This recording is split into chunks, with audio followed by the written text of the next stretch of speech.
Veeduría Nacional de la Participación y Acción Comunal. Me encuentro con Gustavo Vázquez Gaviria. ¿Dónde lo encontramos el día de hoy, profe? ¿Dónde nos encontramos el día de hoy? Esto es el Parque de la Independencia, un área del Parque de la Independencia. Vale, profe, cuéntenos por favor, profe, un poco sobre quién es Gustavo, de dónde viene, de Bogotá, ¿a qué se dedica el profe? Bueno, yo he sido básicamente un activista social, ¿no? Soy de origen, nací en una ciudad que se llama Pereira, en Risaralda, la capital de Risaralda, pero a los 15 años prácticamente me radiqué en Bogotá y desde esa época he estado más vinculado a la ciudad, en Bogotá. De acuerdo. Sí. ¿Y cómo llega a vincularse a esos procesos sociales? ¿A qué lo motivó? ¿Qué lo Bueno, desde la incitó universidad yo estudiaba economía y por supuesto en ese momento pues había una cierta dinámica de los movimientos políticos de la época y el sector universitario pues era como el frente de más acción en esa activación política. Y yo entonces pues ingresé a organizaciones de izquierda en ese momento y desde ese momento me vinculé a procesos sociales y políticos en comunidades. De acuerdo, profe. Usted me dice que es economista, ¿qué otras carreras tiene?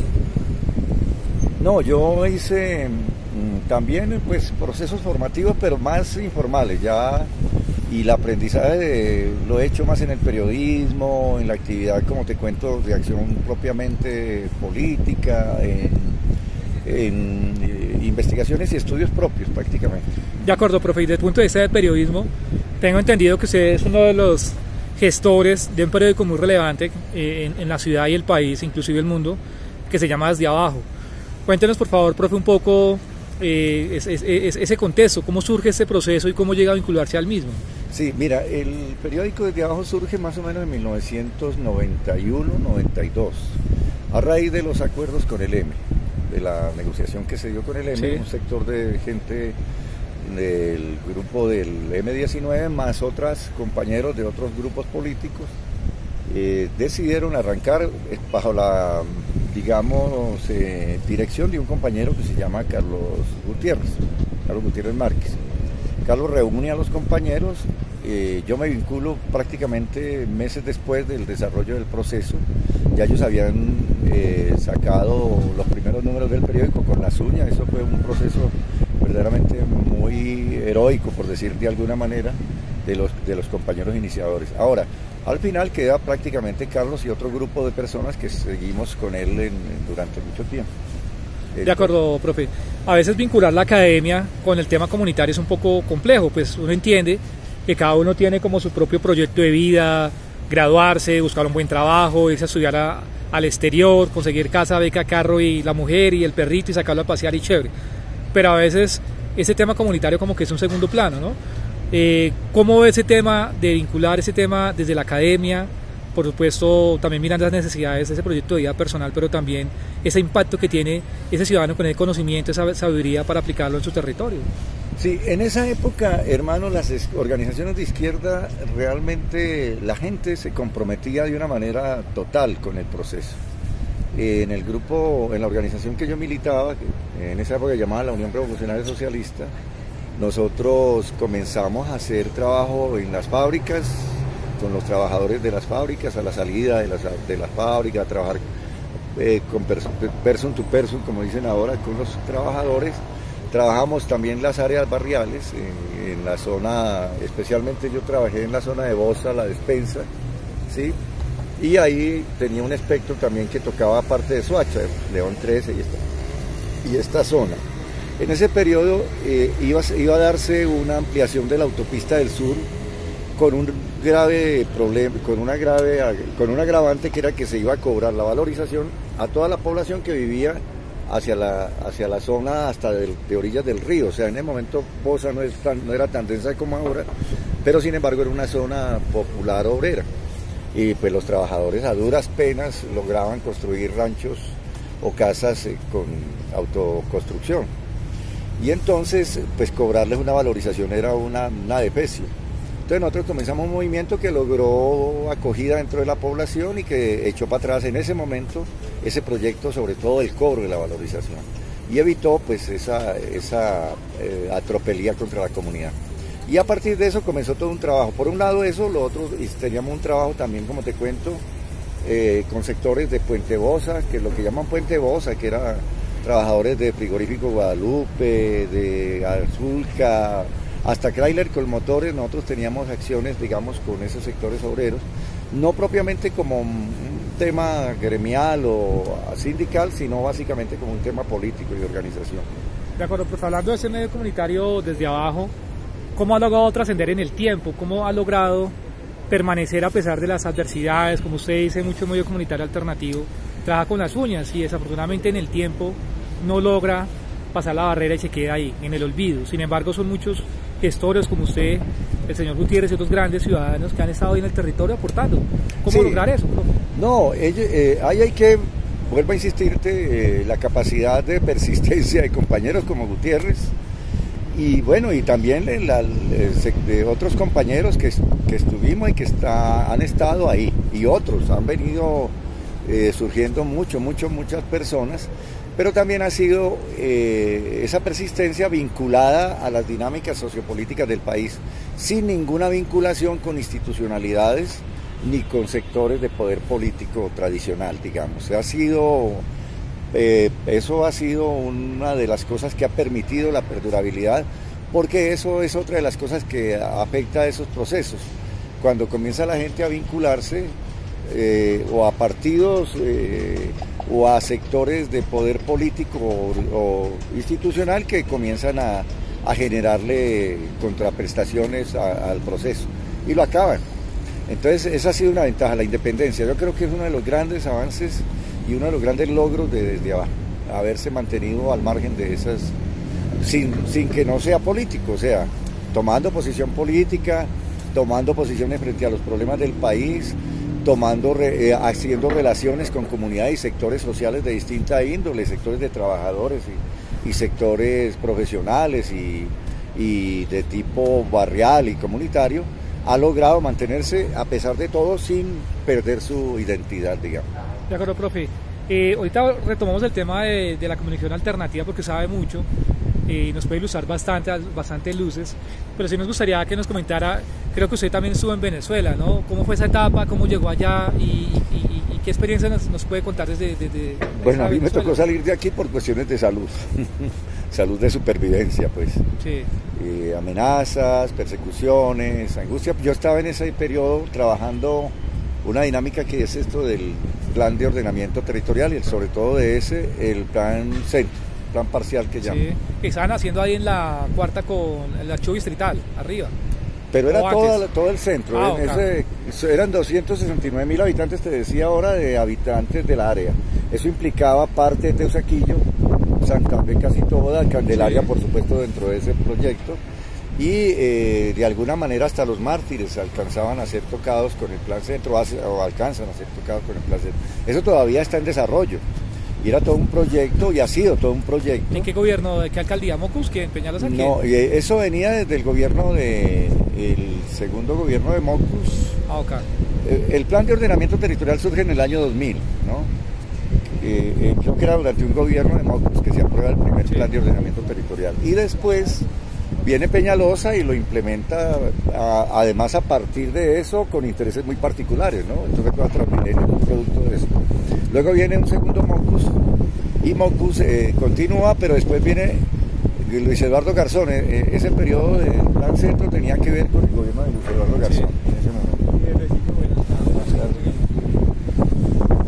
Sí, entonces Luis Eduardo era en ese momento el alcalde, era básicamente el implementador de ese proyecto, de ese plan. O sea, el plan prácticamente no ha tenido fisuras, y acaso con el gobierno de Petro en su momento, pero de todas las administraciones prácticamente lo pusieron en su dinámica, en su desarrollo. ¿Y cómo llega allá a Venezuela? ¿Hacer qué?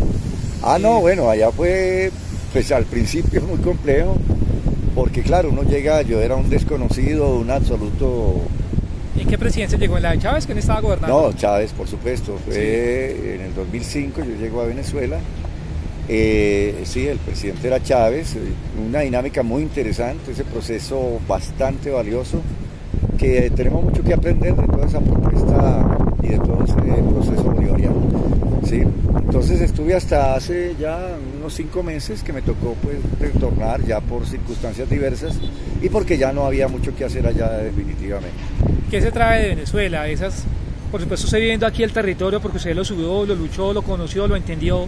¿Y Venezuela? ¿Qué ocurrió allá? Bueno, no, un proyecto... Venezuela surge, digamos, ese proceso bolivariano, digamos, de manera, digamos, progresiva con la presencia de Chávez. Chávez canaliza una inconformidad popular que venía hacía mucho tiempo acrecentándose, ¿no? Y es más, hubo una explosión social muy fuerte que fue el llamado Caracazo. Se dice que más de 10.000 personas del pueblo fueron asesinadas por las fuerzas militares y de policía de la época, básicamente en el centro del país, en lo que es Caracas, Guarenas, Guatire y el área del Caracas metropolitana de la época.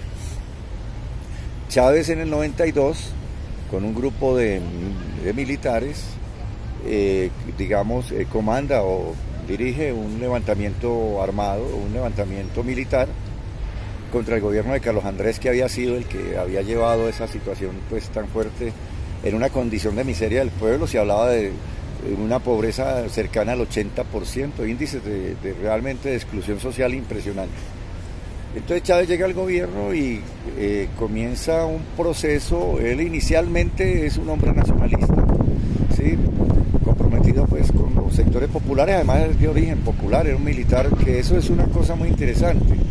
La fuerza militar venezolana básicamente era compuesta aún en la oficialidad por sectores surgidos de populares, no como aquí, que por lo regular son sectores de privilegio que llegan a las dirección o a la oficialidad de la fuerza militar. Allá no, allá llegaban sectores populares. Y Chávez llega hasta el grado de coronel en el 92 y lanza el 4 de febrero del 92, se rebela contra Carlos Andrés, 3 años después del Caracazo. Eso le conduce a, digamos, él se entrega, porque claro, el levantamiento es derrotado, pero él se entrega, pero sin embargo llama al pueblo a que la cosa continuará, pero además se responsabiliza del acto. Eso le garantiza, eso fue un minuto de televisión que le garantizó, la imagen popular se volcó sobre él, o el afecto popular, porque era la primera vez en la historia de Venezuela que alguien se responsabilizaba de los sucesos políticos y sociales que se presentaban. Y entonces él cae, pues es detenido, es puesto preso, y en el 94, y eso ha generado prácticamente la caída de los partidos tradicionales de AD y COPEI, que eran prácticamente los partidos que en ese momento gobernaban, que se alternaban en el gobierno, muy al estilo del Frente Nacional nuestro y muy al estilo de los partidos de aquí. Y les causa una grave crisis, y eso hace que tengan que juzgar al mismo Carlos Andrés. Es más, lo condenan por corrupciones, imagínate, una cosa que ellos nunca habían hecho. Y llega al gobierno Caldera en un segundo mandato. Caldera promete que va a amnistiar a los presos políticos o a Chávez, pero además promete una serie de reformas supuestamente contra el neoliberalismo que se venía aplicando desde muchos años atrás. Sin embargo, en la práctica, lo que sí logra es libera a Chávez, pero lo demás, la política fue peor, pues agudizó prácticamente las medidas neoliberales. Pero eso prácticamente levantó mucho más al pueblo. Con la salida de Chávez sigue todo un movimiento social, el movimiento lo sigue, pero no hay un partido, es él básicamente como caudillo que logra, canalizar la inconformidad y logra llevar esas masas a un proceso electoral. Él se lanza en el 98 a elecciones, gana las elecciones del 98, promete ese momento. Él ya venía con un concepto, digamos, nacionalista, vuelvo a insistirte, y en el 98 promete cambiar la Constitución, ¿no? Y inmediatamente llega al gobierno, convoca un referéndum para llamar a una asamblea constituyente. Se hace la asamblea constituyente y a finales de su primer año de mandato le toca volverse a postular y vuelve a salir elegido en su segundo gobierno. Y a partir de ese momento pues comienza a tomar una serie de medidas, logra, digamos, concitar a algún sector de la Asamblea Nacional de la época. Porque además allá el Congreso es unicameral, o sea, a partir de la Constitución del 99 se vuelve unicameral. Y entonces pide unos atributos especiales, allá le llaman leyes habilitantes, para comenzar a tocar una serie de cosas que él consideraba trascendentes, por ejemplo, ley de tierra, ley de pesca, y en fin, una serie de leyes que tocaran intereses que además venían afectando efectivamente a la mayoría de la población. Él sale, como te cuento, esas leyes habilitantes se las conceden, lanza las reformas, pero el sector de la derecha no ceja en su empeño, tiene una gran capacidad de convocatoria, concita la movilización enorme de sectores de los clases medias y de la vieja oligarquía, pero básicamente de clases medias, que se mueven masivamente en contra del gobierno de Chávez. Eso llega hasta el 2002, donde organizan la forma de conspirar contra el proceso y derrocan a Chávez. Pero el movimiento social y la población realmente ya estaba bastante, digamos, acendrada la imagen de Chávez, y logra recomponerlo en el poder en 2 días. O sea, logra sacar a los conspiradores que eran toda esta oligarquía, y Chávez los perdona de alguna manera, les hace como una amnistía, se mantienen en el país, se mantuvieron en el país y siguieron conspirando. En el 2000, a finales del 2002, después del golpe, comienzan a hacer un paro nacional, digamos, porque la industria petrolera, que es el gran factor, digamos, de los ingresos de divisas a los venezolanos, o sea, es muy importante, porque las divisas, digamos, el 80% más, el 90% de las divisas que recibía el país eran por la exportación de petróleo, la exportación petrolera. Pero eso había caído de manera notoria, porque además los gobiernos anteriores venían privatizando PDVSA y habían hecho pactos con con sectores de las empresas petroleras más fuertes del país, y ese pacto llevó a que el petróleo, en la OPEP prácticamente la desmantelaron, y llegó a que el precio del petróleo cayera hasta $7. O sea, prácticamente con los precios para cubrir los costos, y la mayoría de capitales se fuga de capitales, gran sector de la oligarquía viviendo de la renta del petróleo, pero haciendo mal uso de ella, sectores con una opulencia extraordinaria, mientras la mayoría de la población, como te cuento, vivía en enorme miseria. Chávez entonces se propone, digamos, intervenir PDVSA. Por supuesto que esos sectores de la meritocracia y de la oligarquía venezolana estaban muy en contra de eso, y él logra en un momento determinado actuar, pero ellos comienzan entonces a conspirar desde el sector petrolero. Arman un bloqueo, lanzan un paro nacional, un lockout patronal más que un paro. Y entonces, creando todo un ambiente de tensión y de manejo de la opinión, logran lanzar el paro, el derrocamiento de Chávez. Pero, profe, digamos allá en Venezuela, digamos, usted llega a la esquina del movimiento. O sea, en toda esa claro que yo llego después de eso que te estoy contando. Okay. Usted ya llegó cuando ya estaba toda la marea. Sí, Chávez al regresar en el 2002, porque como te cuento, a él lo derrocan y a los 2 días vuelve al gobierno. Sí. O sea... Y cuando se llegó a Venezuela, cuando se llega a Venezuela, ¿ya había pasado toda esa situación, toda esa problemática? ¿Usted cómo encuentras a Venezuela? No, la encuentro en un ambiente muy particular, digamos, y muy, ¿cómo te dijera? Muy halagüeño. Se veía un panorama distinto, la población estaba viviendo condiciones distintas, se veía un ambiente digamos, de proceso revolucionario, ya la gente estaba más posicionada en el sentido político frente al nuevo proyecto, y Chávez también ha radicalizado el proceso, o sea, ya pasa de ser nacionalista a volverse, digamos, bolivariano en el 2002, que ese concepto es muy interesante, porque Bolívar Él reivindica a Bolívar. Bolívar en el 1819, el 15 de febrero, en el Congreso de Angostura, Bolívar plantea una cosa que es algo extraordinario para la época.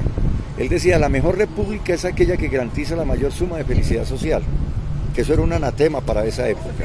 Sí, imagínate, 1815, donde la mayoría de la población no participaba de nada, o sea, acuérdate, era era un escaso, un reducido núcleo los que recibían los privilegios de poder y de la economía y de la sociedad. Las mujeres excluidas, excluidos los negros, excluidos los indígenas, excluidos los campesinos y excluidos los que no tuvieran propiedad. Entonces era la mayoría de la población estaba excluida. Hablar de la necesidad de la inclusión, o sea, de que la República debe garantizar eso. Eso es lo que no se le ha reconocido nunca a Bolívar, que Bolívar no solamente defendía la independencia, sino que tenía una concepción que iba más allá. Después de 1816, de la Carta de Jamaica, él concibe la revolución de independencia como algo más que un problema independentista, porque él además se enfrenta a la oligarquía de la época. O sea, acuérdate que estaban los chapetones, los españoles propiamente dicho, pero también los criollos ligados a los chapetones, o sea, privilegiados. Entonces, la guerra de independencia comenzó con esos chapetones al frente del ejército y prácticamente dirigiendo toda la política, digamos, de independencia. Él se enfrenta a eso y después de 1816 concibe que la revolución de independencia la hacen los descamisados, la hace, digamos, el pueblo raso. Y en 1819 se comienza a plantear la necesidad de la creación del Ejército Libertador.